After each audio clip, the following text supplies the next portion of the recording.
Hello and welcome to a brand new season of Origin Spotlights. I am your host, B. Zelda, they, them, and I'm very excited to be joined by my favorite member of Origins.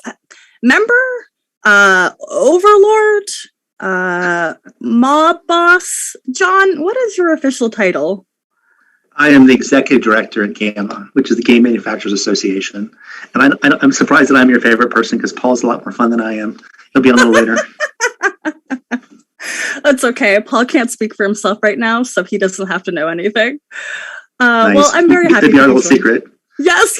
Well, thank you so much for joining us. Origins Game Fair is going to be starting up again June 8th to the 12th.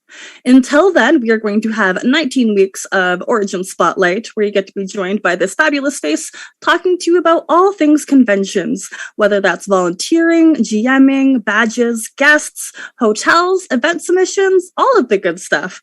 But for today, we are going to be talking about badge registration. Dang it, event registration. I wrote down the wrong thing. We're going to be talking about event registration. And some of my favorite, which is health and safety. So let's start with the nitty gritty of it. Want to do badge registration? Registration? I'm going to We'll do the health safety first, because I'm up here, and then Paul will be up in a few to talk about events. But yeah, so I mean, obviously, people are excited to get back into doing shows again. We had a very busy fourth quarter of 2021, I think it was, where we had, PAX Unplugged. We had Origins in October, which was a lot of fun. We had 10,000 attendees, and then a few other shows that happened in the fall. And so obviously it's 6 months until Origins. And so things obviously will change between now and then, hopefully, knock on wood. But the one thing we did want to announce now is that we are requiring all attendees, exhibitors, GMs, volunteers to be fully vaccinated to come to the show. I love that. Because we think it's the safest way for people to, get together and have fun together. And so we are requiring everyone to be vaccinated. Currently, everyone's required to wear masks. 6 months, maybe we'll be endemic and we won't need that. But again, we'll be safe. And the plan for now is to be masks and to be fully vaccinated. And people have said, what does fully vaccinated mean? Yeah, do tell. I need 10 shots. What do I need? So according to the CDC, be fully vaccinated is 2 weeks after receiving your second dose of the Pfizer or the Moderna or the first dose of Johnson & Johnson. And so again, if you had your 2 shots or your 1 shot, you should be good to go as long as 2 weeks after that. So you have plenty of time, 19 weeks to get your shots, get your scheduled. And if you can get boosted, we definitely recommend that as well. But we want to be a safe show and a happy show, which means fully vaccinated. How do people prove that? Do they show their vaccine info? Yeah, so we're still working on the process for that. In fact, the call I was on before this one was a company, which was a mobile app where basically you uploaded an image of your vaccination card. It's verified by a health professional who looks at it to make sure it's a real card, not some, with fake whatever from that you buy from Russia or whatever, but it's a real card. And then you basically show up and show your green check mark, and we let you get your badge. So we want to make this as seamless as possible so that we don't have any long lines or whatever at the show. So we'll have more information as we get closer. We have a show in March. We're going to test the system out. Just signed a contract today for that. So, but everything I see, it looks really nice. It's chat based, so you don't have to upload anything on your phone. You have to just basically do a QR code. It gives you a link. You upload your image. A real life person verifies it. Sends you back. You have a check mark. You're good to go. I love that. It's very, very simple. It seems like. I just wanted to ask, how is that going to work for international people? But to my understanding, we all have that QR code for our vaccine info, so that'll just count across the board. Absolutely. And that was a question I asked them because, we do get people from all over the world come to Origins, and so yourself included. And so they say as long as they can just use the QR code, it's easy to use. And so, but you have to have a smartphone, I guess, to use chat-enabled phone to make it work. So that's the thing. Or maybe like an iPad. If my grandma uses an iPad all the time, she doesn't own her own cell phone, but she has an iPad Wi-Fi enabled. Technically, would that work? Absolutely, as long as it can. And then if you don't have the technology, you can always go old school and show up with your card. And we're happy to validate you that way as well. So that's really awesome. I like that. Yeah, we're pretty jazzed about it. And then, this year, the convention center spent a lot of money, several $100,000 to upgrade their facilities with their air filtration, with their self-sanitizing escalators, which was kind of fun to watch people go on the escalators because every rotation, it sanitized itself, which was kind of fun to watch. I know I lead a very dull life. That excites me, but it does. But it's still things, It is. It really is. Anyways, but yeah, so they spent a lot of money making it a safe environment for us to host the show, and we'll be in June, so we're gonna have some outside activities as well. Yes. So we're very excited about the show, and I'm going to give a little secret here. This wasn't a part of the schedule, but we have a theme for this year. I want to share the theme with you. I'm ready. So you're ready? Are you ready? I'm ready. I'm so ready. Okay. So the dates moved up a week this year because of some things going convention center. So it's again 8th to the 12th. Mm-hmm. It's the same week as the Columbus Arts Festival, which is a very large arts festival with several 100,000 people, with food vendors and with artists about 3 blocks away along the river. And so we're doing the art of the game. This is going to be our theme this year. And so lots of things about artwork and games. We're going to do an installation with a local artist about how artwork is developed for games. And so we're very excited about that theme for this year. That's going to be incredible. Is this your first time, is this Origin's first time collaborating with the Arts Festival? Yes, because usually they're a couple weeks ahead of us normally. And so we just happened to line up this time for the first time in ever. So. That's very exciting. Yes. To just pull it back to the vaccination question still, I'm just wondering, so let's say I'm double vaxxed, I've proven all of this information, and then I show up. How, is it everybody who's inside has been confirmed double vaxxed? Do we all get a wristband? Do we get a cute little lanyard that says I'm double vaxxed or something? Yes, actually, we're going to do wristbands. We're still looking at what we're going to look at. I went to PAX Unplugged this past December, and they did this, which did these nice little black, little stylish little wrist things that everybody had to wear. And so we're looking at what kind of colors coded to match our colors of our show. Mm-hmm. But yeah, you'll get in, you get you'll show your card, you get a little wristband saying, yes, I've been certified. That way, you only do it once. You don't have to every day go through this process. And so you do that, then you walk up and just scan your QR code for your badge, and you're good to go. That sounds very seamless. I really appreciate that. That is the goal. Yeah. Fingers crossed. I think that's going to go off with a hitch. And this being in the summertime again, if there's going to be outdoor activities, does that then mean people outside don't have to wear their masks? How is that going to be handled? That's a very good question. We're talking with Accenture now about what the rules are. I mean, in the city of Columbus, there's indoor mask regulations everywhere currently. But again, we're 6 months away. And so the outdoor space we have is actually there's a patio that's going to have a covered tent on it. So we're going to have an outdoor gaming space. We'll sit out there, maybe with a beverage or two, and with their friends, and play some games, enjoy the beautiful June weather here in Columbus. Okay, I really want this right now, right this instant, please. Yes, with the shoveling the foot of snow this morning, I definitely like to have this right now. I'm so grateful I have no snow. Oh, really? Yeah. Down here. The only city in Ontario with no snow, and I will continue to tell that to the world, to anybody who will listen, because I'm very proud of it until we get snow. Heck, so we've got sanitation, we have improved air filtration, we've got better vax safety regulations and measures in place. What else can we look for health and safety for this convention?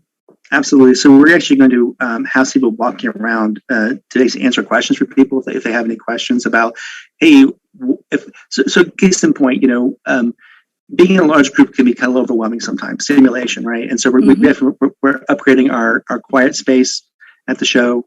We're going to have some concierge walking around answering questions, direct people and saying, if you need a mask, here's a mask. And so that's going to be kind of fun. And then also in the exhibit hall, we're trying to space these out a little bit more. We've got a lot of space this time. We've got, all 4 halls that we're going to have. If you came to Origins in October, we were basically in 2.5-ish halls.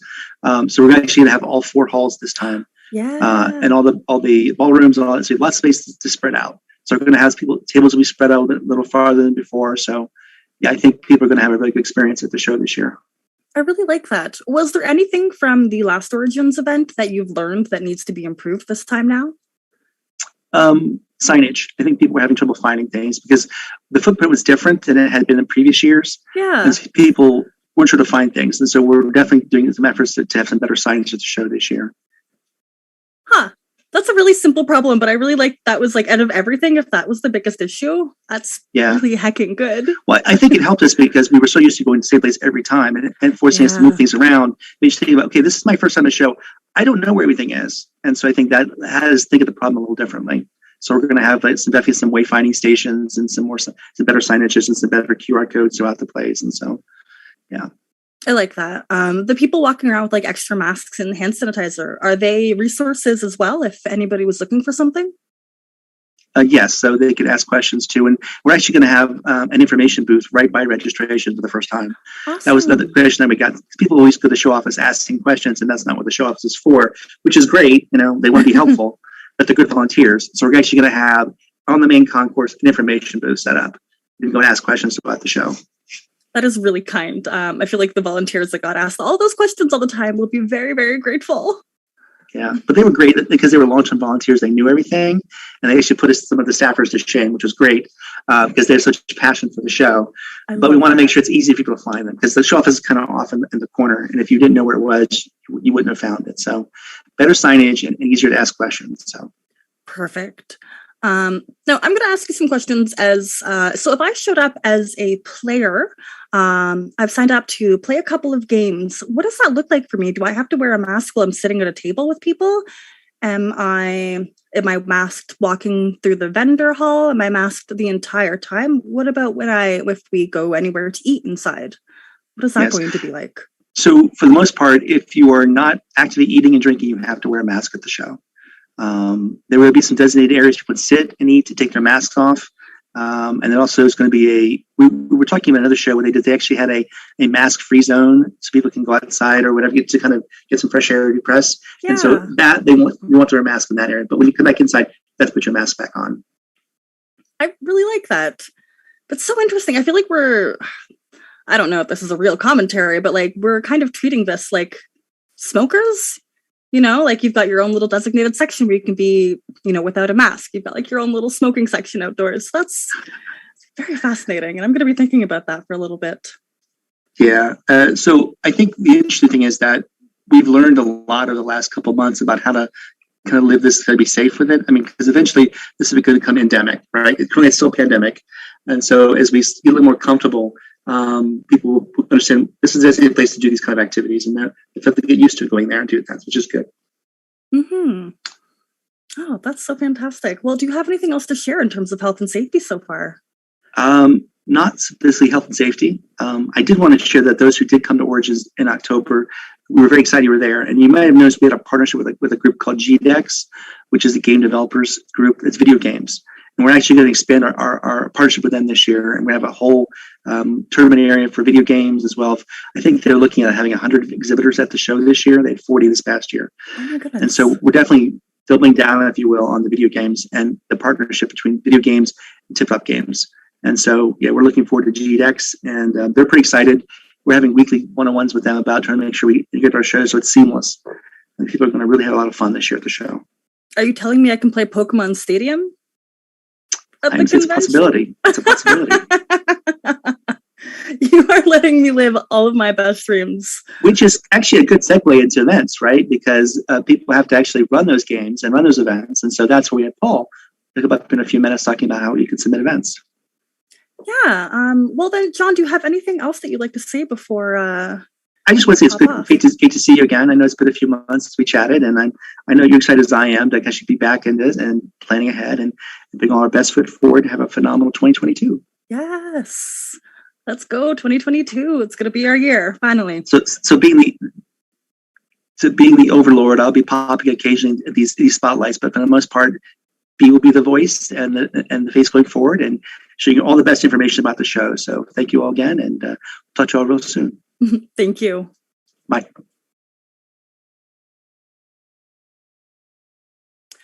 All right. Hello and welcome to my second favorite human being, Paul. How are you today? I was good until I heard I was the second favorite. Yeah, I'm sorry this is how you had to find out. Couldn't be under worse circumstances. First time I'm meeting you, and this is what you do. Yes, you can't get the number one spot when we're just meeting. There's got to be some growth. Okay, you got to build your way into it. Yeah, that's totally fair. Tell me a little bit about what your role and or title is here. So I'm the events manager. I've been with the company for going on 8 years now, doing the same thing, basically helping all of the GMs, the companies, gaming groups, gaming clubs, all come to the show and put on fantastic events for all of our attendees. That's outrageous. How do you even manage to wrangle that many people? There are so many events. There's so much going on. That's very impressive. It's a lot of coffee and hoping. No. Coffee and hope. That's what fuels us. Well, that's fantastic. What can we look forward to this year for event registration? So this year we've actually changed up the system a little bit. We partnered with a new company called Tabletop.Events.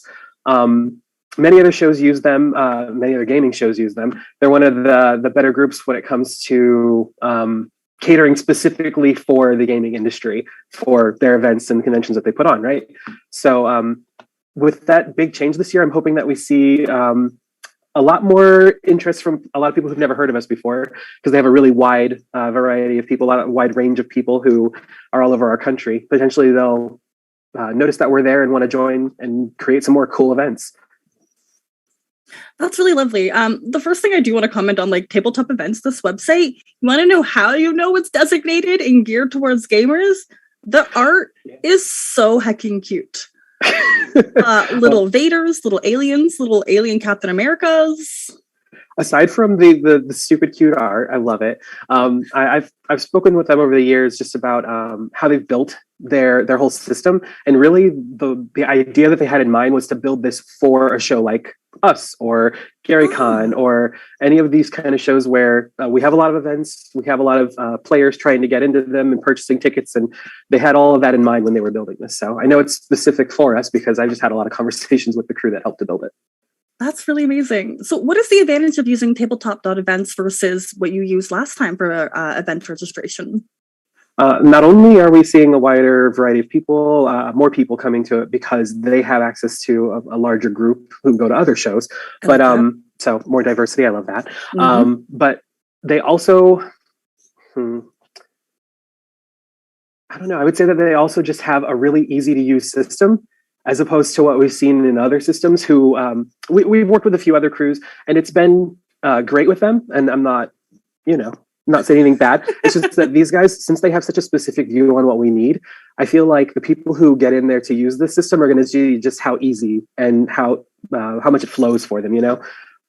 Before it was sort of build it and from the ground up and really try to make it better each year. These guys right out of the gate, I think, have a good head start on that. So it should be a lot easier. Yeah. As a player, I've run and played in games over many conventions in the past, and oh my goodness, I hate registering for events. I need it to be user friendly and maybe some colors, just make it nice on my eyes. So is this user friendly? So with this being our first year, I would hope that I haven't added too much to it, because there were some things that I had to add to the process just to make sure we got the information we needed. But I think it's going to be pretty easy to use, and definitely user friendly. Like I said, even registration is so simple. When it comes to getting a badge in the system, it's just as easy as getting a ticket. Really, all you have to do once you log into your account is find the event that you want to go to and click register. And if they have any fees, you pay them. All of the other information that you have in your account is what populates. So there's really not even much to the process. It's just point, click, pay, done. Okay. I really like that. Do you think you'd be able to walk us through that? So for anybody who has to go through this process, we can kind of give them a little demo. So today, what I have for you is, because right now we started taking event submissions from GMs, individuals, groups, those guys. So I have a demo on that to show you basically just how that system works. I can't show you from the attendee side just yet because we haven't opened the other part of the part of the system for taking badges and tickets. But today I definitely can show you how the event submissions work. Yes, please. Awesome. So basically up here in the top right, when you get to the system, you're going to have to log in or create an account. If you haven't done that already, in the top right where my little username is, that's where you'll find that button to do so. Once you get in there, back on the main page, they have a convention listing here that you can click on. And this is going to list all of the different shows that they have available in TTE. So I'm just going to search for our show. I know, right? Look, you are. That's the other nice thing about this is that once you have an account here, your same information will go for every single show. You need to do nothing else. Just log in and pick where you want to go, right? That is so very appealing. Oh my goodness. Gotta be part of the family. Mm-hmm. But yeah, so for Origins, I just went ahead and searched out Origins and just click on the name. Once you get to our landing page here, it'll give you our information, obviously, some important dates for you to take note of, and then explain what the dates and times of the show will be. Once you get here, though, for submitting events, you'll just click on that green button. It's going to bring you to this page here. If you haven't submitted anything, then this is going to be blank for you. If you have, then you'll see it populated right here in this list. Cool. I haven't done anything on this account just yet, so I have to click New Submission. And then from there, you're going to have to choose the event type that suits your event the best. So just to go through these really quick for you, because everybody knows what a board game is, but you may not know what all of these are, right? So board games, those are somewhat self-explanatory. Basically, these are going to be where you get Catan or Root or, any of those Clank. big games that everybody loves to play. Clank, yes, beautiful. Small World, just throw out some examples. But yeah, everybody knows board games. That one's pretty easy. Card games, this is kind of an interesting set because it does have a subcategory option in here where you can be running tabletop card games, which would be like if you ever played Pina Parada. Yeah, or like For the Queen. Or or Ascension, something like that. So it's a card game, but it plays sort of like a board game. So there's an option for that in here. There's also TCGs, CCGs, and I believe they're called ECGs. Those are all different kinds of more. Some of them are very competitive, like TCGs and CCGs. Some of them are cooperative, like ECGs. It just depends. But there are different options in there for that.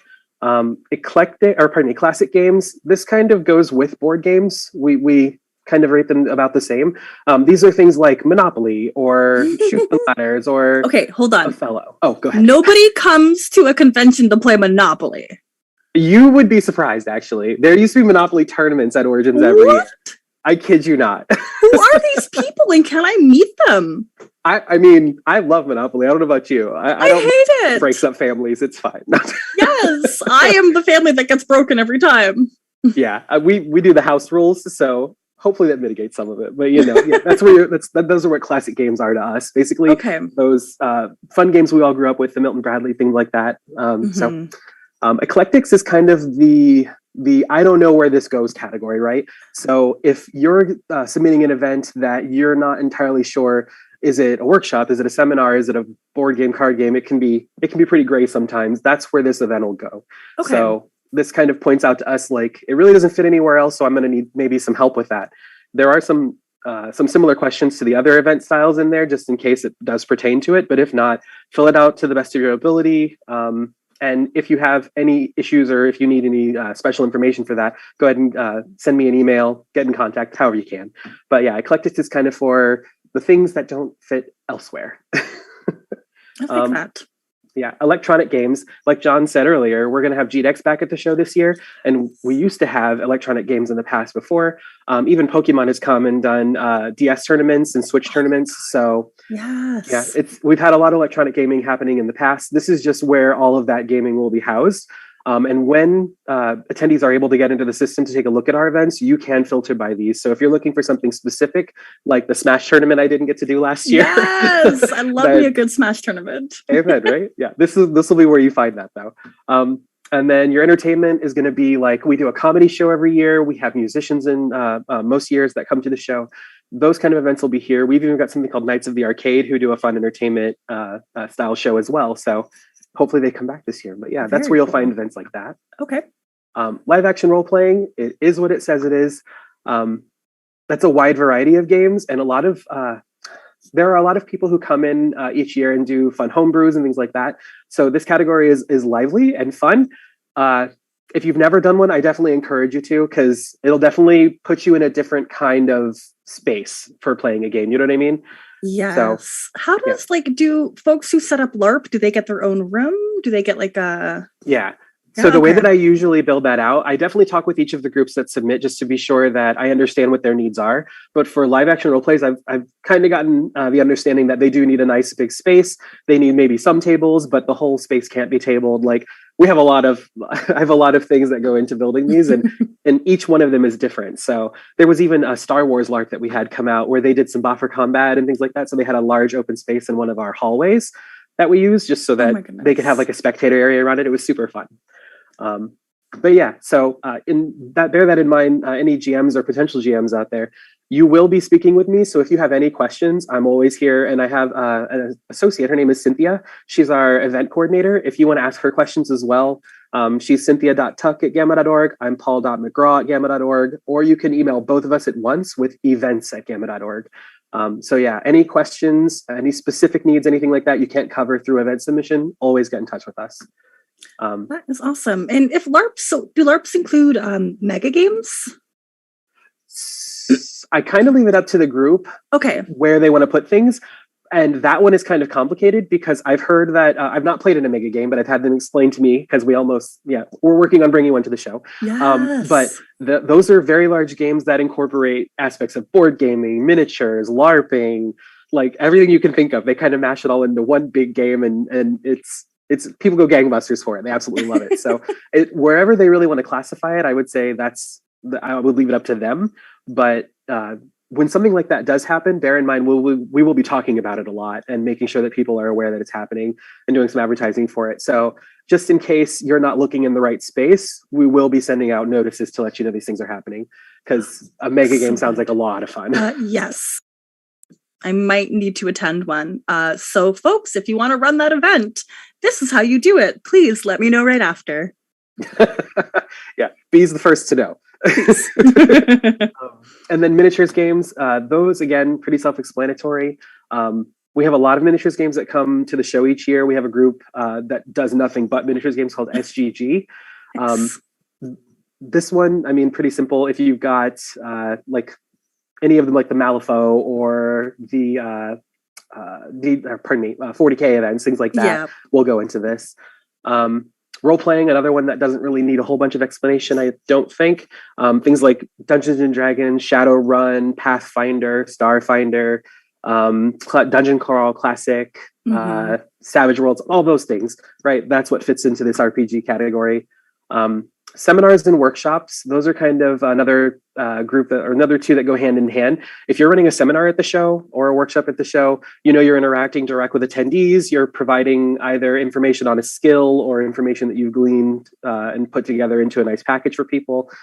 Again, pretty self-explanatory. We've had even, so just to give you an idea of what we've had people from NASA come out and do talks about space exploration and where we're at with that. Cool. They came out with the war gamers because everybody wants to know about, like, how do we mix not only sci-fi but reality into our war games, right? Yes. So they were part of those talks. It was pretty amazing. And then as far as workshops go, we've had we call it jazzercise, like Zumba classes maybe. We've had fun wake up sessions and get out there and do exercise and wake up with us in the morning. We've had things that are paint a dragon with me. Oh my goodness. Mommy and me painting, which was a lot of fun for kids and parents. That was super great. That's really lovely. Workshops. I got to run a D&D fitness workshop once. I signed up for so many events that I forgot that I was running this one with my friend. So we had to ad-lib a lot of it. It did not go super great. It went okay. Wasn't great. So I love the idea of a fitness workshop event, but y'all, please be prepared. Don't be like me. Yeah, that's another one that takes a lot of space, just to be sure that everybody can stretch out, right? Exactly. But yeah, I would, after this, we should talk about that. I'd be interested in seeing if we could get something like that scheduled for the show. That would be very interesting to me. Heck yes. And then last but not least, we added social deduction and deception this year. Yeah, so what is that? We have a very, very popular social deduction / deception room at Origins where we do Are You a Werewolf? 2 Rooms in a Boom, Coup, Secret Hitler, One Night Werewolf. There's a ton of games that we can list. Shadowhunters, another great game. But yeah, so this is where those events are going to go, because we just had such an increase in popularity for those that we wanted to give them their own space. And if you're looking for those types of games, you can just go and find them all in one place. So yeah, if you have any games like that, please, by all means, feel free to throw them in there. And by the way, just because you submit a game for this category, that doesn't mean it has to be in our social deduction / deception room. If you're with another group and you guys want to put it all together, or if you want to do something special, you just got to let me know and we can work something out for you. I really like that. It sounds like you're very much willing to work with anybody based off of like you want to submit an event and you don't really know how to make it work. Talk to Paul and we'll make it work. I will do everything I can, trust me. That's excellent. So after you've submitted your event, is it approved instantly? What is that process like? So after the event is submitted, I get a notice about it. Cynthia and I get a notice about it. Let's say it that way. One of us will go into the event, read through the details, and just be sure that it's something we can accommodate or something that we think we can accommodate. And if we have any issues or questions, we can actually mark different parts of your event submission and give specific notes as to what we're thinking about, why something's not going to work, anything like that. Or we can just flat out approve the event. Once the event is approved, you'll get a notice about it. Through TTE that, hey, your event's been approved and it's going to be placed soon. So once your event is approved, then we'll place it. After the placement process is when we'll go ahead and send out all of the perk information, which is a whole different story. But based on the events that you run at the show, you do earn some perk points. And those perk points can be put towards free badges for the show, parking passes, depending on how many you get. Or how many hours you work, for it, parking passes, hotel stays, things like that. So if you want any of that information, you can head over to our website. We do have a lot of that on the website currently. So on our GM page, you can have a look there. That's so perfect. I don't know if this is just capitalism, but I love collecting points to the things that I'm already about to do. You feel extra good about it. I mean, when you really love a game and you want to you want to just show that to people and like run something fun for people, and you're getting perks for it, like free badges and things. I mean, that's a win-win. Win-win-win. Yes. That's why a lot of our GM groups, we've been working with them for years because they just keep coming back because they love doing it. So we love having them. So happy to do it. That's really lovely. GM retention is something that, is not always easy. So the fact that y'all are able to keep bringing back the same people because they really enjoy not only working with you, but they enjoy what they're doing, that's so marvelous. I agree entirely. So to move on with this, I'm going to go ahead and just submit a board game because that's pretty quick and easy, right? So once you choose your category, all of these different fields are going to pop up below here. Just to be able to run through the process, right, of the information that we need to glean from it.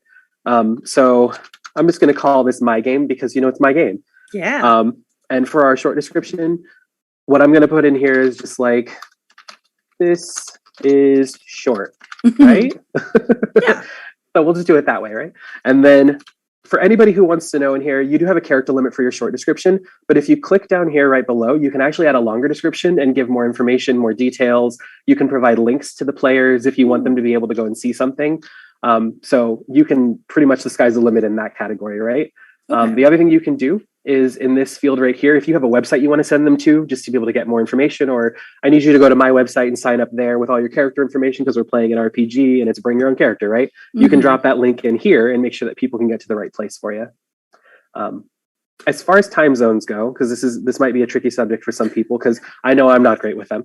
It's scary. It's always scary. It's sort of like I hope this is right kind of moment, right? For a lot of people. So under these two categories here, under this first preferred start time, bear in mind that all times in the system are set on our calendar or on our time zone. So Eastern, okay, is the time zone you're working with here. So if you're a few hours behind or ahead, make sure you adjust. So when you get here, you're not trying to start a game at 3 a.m. or something like that. But yeah, so in the system, you'll have to choose two separate times. The first time is your preferred time. I need this to happen at 3 p.m. because I got other things going on, right? Mm-hmm. That'll be that first time. And then the second time is, well, if I don't have it at 3 p.m., my thing is done at this time, so I can do it again at this time. So it's kind of your backup, right? I like that. Yeah. Well, we try to be flexible, right? Oh, and so this is actually built right into TTE, so it was a good idea. Yes. The duration for the event, it can be quite long. For events that are longer, I do want to warn you, I will have questions. Yes, please. So for now, I'm just going to say 2 hours because that's easy. Mm-hmm. But yeah, if you do have a longer session, I will have follow-up questions, trust me. Like it goes up to 24 hours. What are people doing that takes 24 hours? Fun fact, we actually ran one of the longest running RPG games ever at Origins Game Fair years ago. And they ran over the course of like the whole show. So some events do go for, and it was weird because it was like you would change in different players and change out GMs and keep that same game going. It was really interesting. Oh my goodness. I mean, some events just go for a long time. Some are quick and easy, right? But yeah. Yeah, live your best. And if anybody wants to run one of those, let me know. Always fun. Max tickets for the game. That's basically how many players can you accommodate for your game. Most board games we're thinking are about 4 to 5 players. Yeah. So I'm going to say mine is interesting. I'm going to go with 6 because why not? Yeah, so that's what that is for, max tickets. I don't want anybody to be confused by that. It's definitely just means how many players can you seat. For the space needs, so what this is for is basically at our show, we put everything onto tables, right? Tables within rooms. Mm-hmm. So each table is a space, okay? So if I only need 1 table, I'm going to leave this at 1. But if I need 4 tables, then that's where you have to go in and change this number to reflect that. That way the system knows I need to slot this person on 4 separate tables rather than just giving them 1 and then you show up and go, what is this? Okay. That one I know you're going to get questions about. Immediately when I saw that, I thought max tickets and spaces needed were redundant because you're just asking for the same thing. Right. So if you were seating 24 players, you would need up to 4 tables, right? Yeah. So that's why you would have to have this box just to make sure that the system doesn't try to book you on something that's too small for what you're doing. That's really lovely, though. I agree. And that's something that they just implemented. So kudos to TTE again. Heck yes. It just helps the organizers know what to do. Yeah. The more information, the better. Another fun thing about this, once we get through this, I'll go back into another one of these for you. When you're submitting multiple games, because some GM groups submit 100+ games, right? Sure. If you're submitting a bunch of these games, a lot of this information that can stay the same will just be added to the next that you're submitting. So it just auto-populates. I know, right? So duplicating events is super easy because some people run different instances of the same event even. So just so you know, that's a cool feature too. As far as age range goes, we try to be as explanatory as possible. All ages is just everybody, right? Anybody can come to the event. That's fine. Kids only is 12 and under. Kid friendly is basically, I'm going to run an event and anybody can participate. However, I wouldn't go too low. So like 8+ is the range on this one, right? So you don't want to bring 4 or 5 or 6-year-olds. That's more for the kids only section. Yeah, they can't sit still for very long. Yeah, like they can play it, but up to you. And then teens only, that's 13 to 17, obviously. Teen friendly, same concept as the kid friendly. This can be for 13+. Okay. Yeah, because different age ranges, different abilities. Exactly. No, that makes a difference. Yeah, and then our adult games 18+, and then legal drinking age. So some events do happen at bars, and if that happens, then we need people to be able to get into the room, right? So you have to be 21 or older to get into those. So that's why we have this distinction. Okay.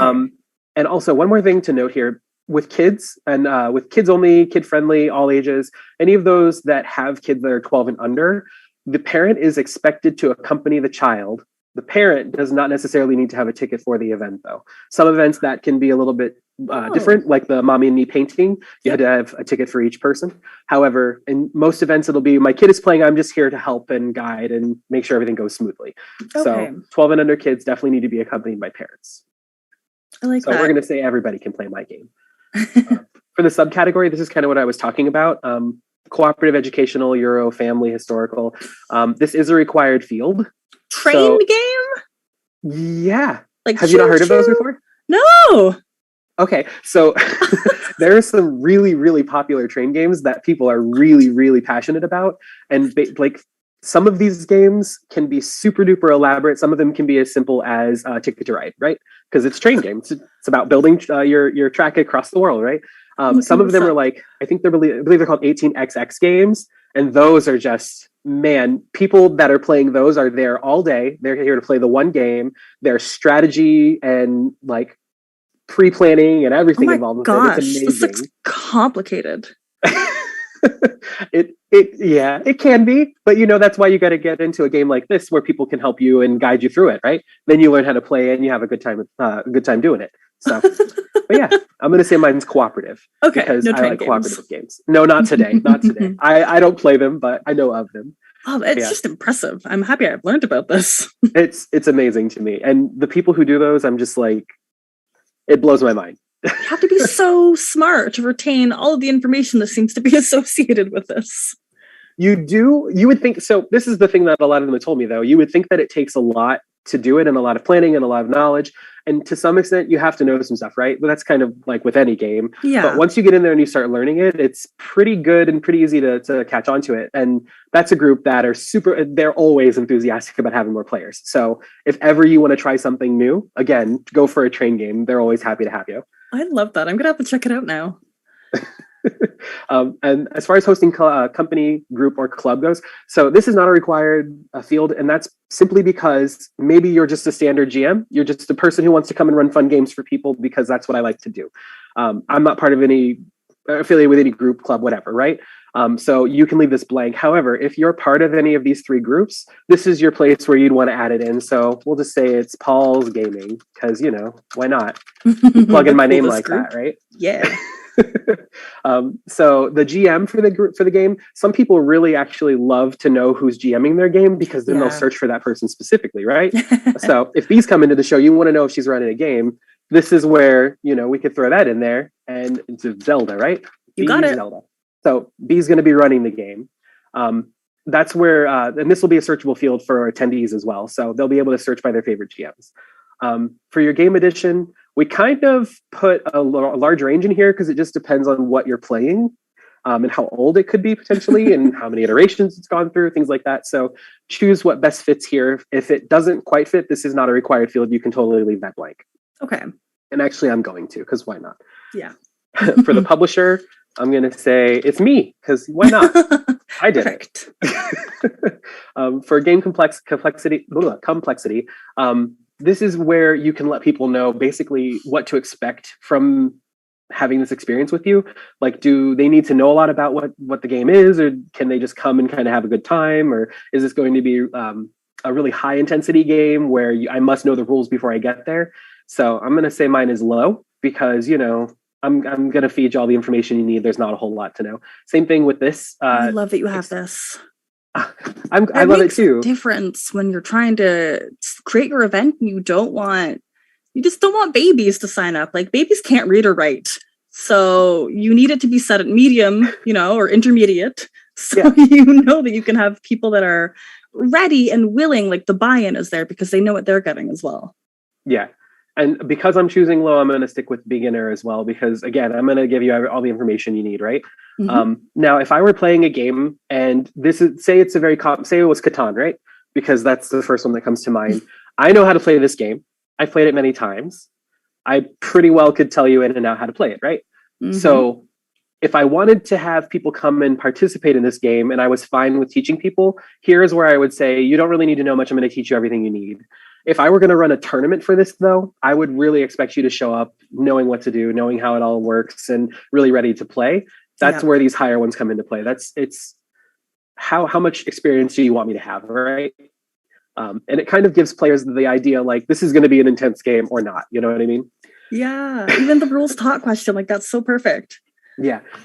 So again, if you were running a tournament, chances are good you wouldn't be teaching someone how to play the game at the same time, right? Because tournaments, you need to move through things. So, but for my game, because it's so easy and we're teaching you everything, we have your back. Don't worry. Come and play with us.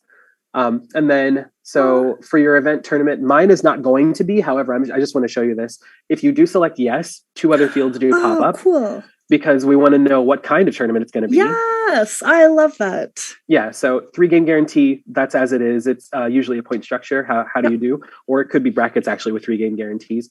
But yeah, single, double elimination, exactly what it sounds like. I lose once, I'm out. I lose twice, I'm out. Round robin is I'm going to play with everybody, and it'll be definitely a point value. Who did the best, right? And then Swiss is sort of like a mixture. It does have a bracket system to keep players moving up and like getting to the actual final winner group. However, with Swiss, you can still stick around and play with everybody. You don't have to leave. That's lovely. It's just stick around and play and have fun. And then for your tournament stage, full tournaments, if it's going to be a one-shot, so everybody shows up, everybody plays through, we have one winner right now. That's what this is for. And then you have your rounds as well as your semifinal and your final. For your first round, that'll be the one that everybody can sign up for. I can buy tickets to a first round event, right, to try to participate. But all the subsequent rounds will let me know that this event should not be up for sale. So no one will be able to actually purchase tickets for it. It has to be the winners. Gotcha. This is just to signify where it is and what time. Again, I agree. That makes all of your work so much easier because it's already been established now. And then, like I said, based on what you say to that, things appear or disappear, right? So back to this, my event is not a tournament.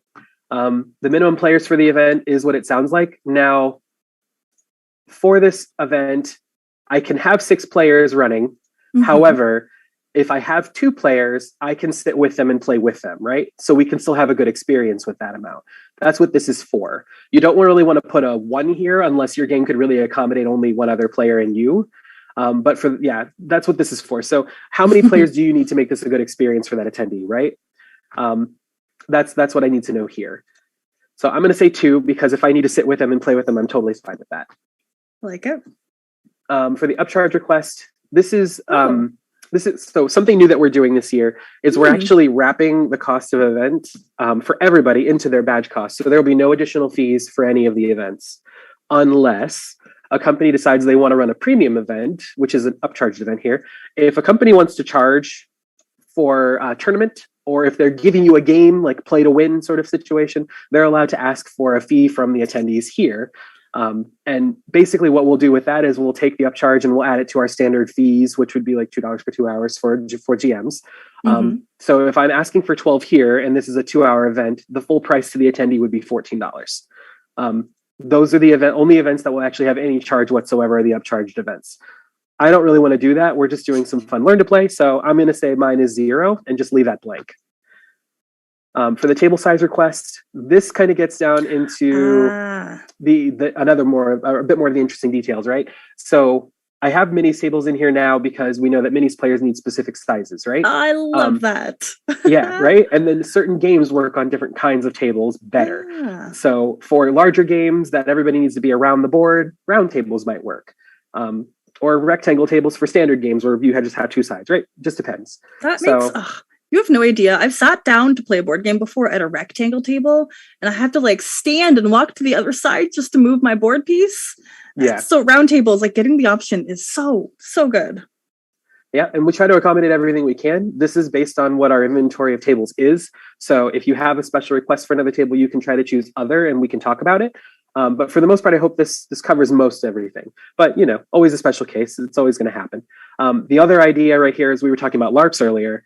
We have NA or no tables needed because some events just don't need them, right? Yeah. If I'm running Are You a Werewolf, I don't need a table. Or if I'm running a fun LARP where everybody mingles around the room, again, you don't really need a table for that. So all of our options that I could think of are here. And then we have another category in case you have a special request. This number of tables needed kind of goes back to the same thing about asking about space needed. You're going to get the weirdest answers for space needed, let me tell you. This is why I put the number of tables in, because I'm thinking if someone doesn't know this, someone doesn't see it, someone doesn't bother to go ahead and read through all of the instructions, because you know what, it happens. I want to make sure that they have a space here that they can tell me this and then I can go and correct it. Good. So you have saved yourself a lot of work by adding this. I'm trying. I really am. And then for additional needs, so this box is for you to write in anything and everything you could think of that you might need for your event that was not covered above. If you have a special request, if you're going to be using special items during it, some people at our show, they run Cthulhu events. I've seen them use black lights, fog machines, the works. They really get into it. So if they have any of that information that they want to provide me here, just so I can work on a good setup for that sort of thing, that's also a fantastic place to do it. And I will get the info and definitely be able to help you with it. Once you're done with that, all you have to do is... I got a quick question before we do the event submission rules. So let's say I'm running a really complicated board game and I need a rectangle table and a round table. Ooh. How would that just be an additional needs? I would put one table request. Yeah, and then add the additional table size. I would also like a round one, so I can make an eye with the shape of my tables. Correct. Yeah, because what we used to do was we didn't have these mini tables built in here as well. So what they would say here is that they needed the rectangle and they needed a few of them. And then we would work together on trying to work out a layout for those. So yeah, in this case, you can just tell me up front, I need these to be in a special formation and they should look like this. You know what I mean? So that would be a great place to do it. Or if you need to do a mixture of tables, that's a great place to do it. Good question. And then once you've got all of your information filled in, all you're going to do is click that you agree, which this is just, stuck right now, basically. So it just a thing that you agree to because Yep. you know you got to, can't help it, terms and conditions, right? Oh yeah, never read them, And then- always agree to them. Yeah, just click the button, it's fine. And then once you're done with that, you just click create. And that'll put it into the system. You can now view it here. You can edit it if you need to, copy it if you want to, whatever you need to do. When you copy the event, bear in mind everything copies over. All you have to do is fill in the new time and date for the event. So Awesome, for multiple easy peasy. events. Mhm. Oh gosh, I love that. One more thing I wanted to cover on this, because I know some people, like I said, some people do over 100 events. If you go back into the event submission, in the top right, there was a little bulk submission button. Here on this page, once you select the kind of event you want to run, whether it's classic, whatever the case may be, there's a blue link right here. Click here to download sample file of classic games, right? If you click that, it's going to open up a new CSV file for you that you can fill in. So a spreadsheet that you can fill in with all of your event info. Yeah. And then do one massive upload. So rather than putting it in one at a time, this is the very quick version of doing that. That's and then brilliant. if you have any questions about the fields, this goes down step by step and tells you exactly what to put into all of the fields. You can literally copy paste this date right into the spreadsheet. So it makes it as easy as possible. And it goes through every single one of them, even our custom fields, all the way down through. So hopefully that makes things easier for some of the larger groups that like to submit. That's seriously fantastic. I've always wondered, like, how do those poor event organizers manage doing like 100 to 150 events for when they run like Adventures League or anything to that degree? That must be chaos, but this is beautiful. I love technology. Yeah, I do as well. And this, like I said, they really work to make it pretty simple. So, I mean, I hope everybody likes it, and I'm always open to feedback because, you know, nothing is ever perfect, but I'm happy to work with you if you're happy to work with me, and we will make it work together. Fabulous. Well, thank you for sharing all of this knowledge on how to submit an event using this new software. I guess closing up, do you have anything to share about the seminar streaming questions?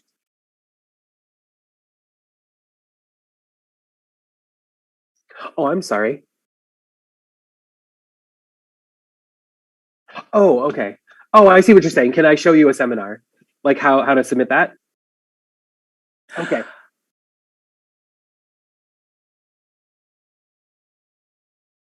Oh, okay. So if I go to a seminar, Yeah, so let's see what this looks like. So it'll be more. Yeah.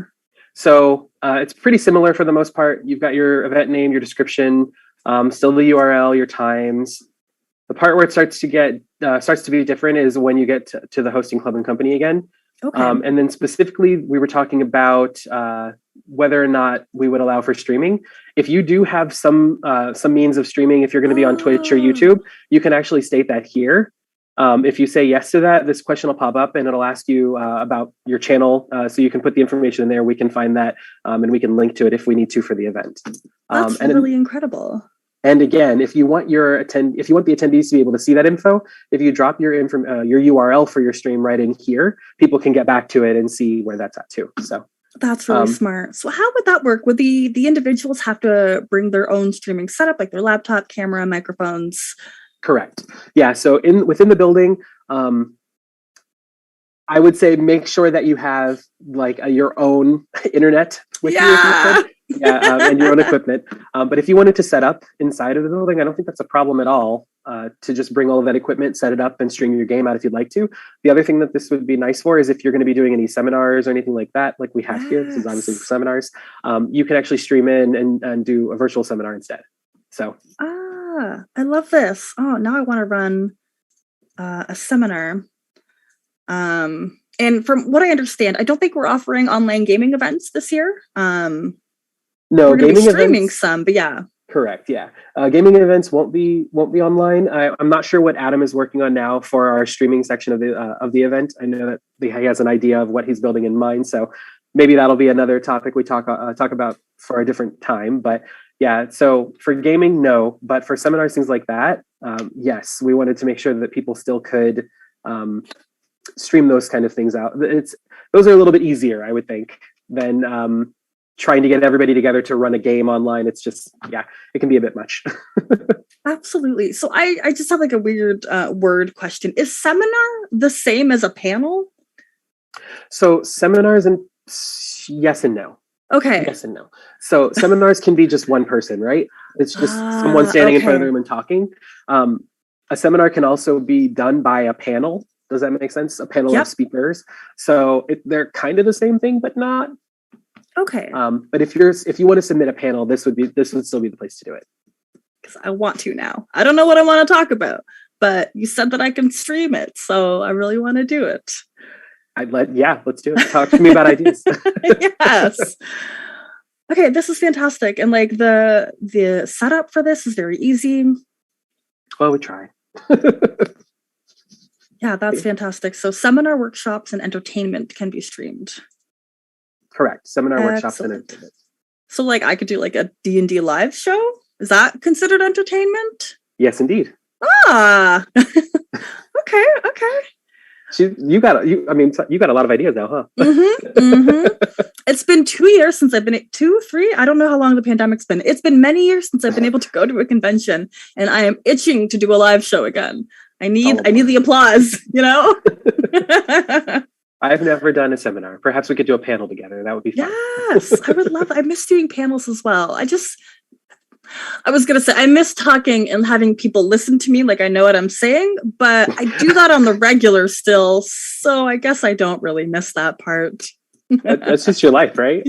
Yes, it really is.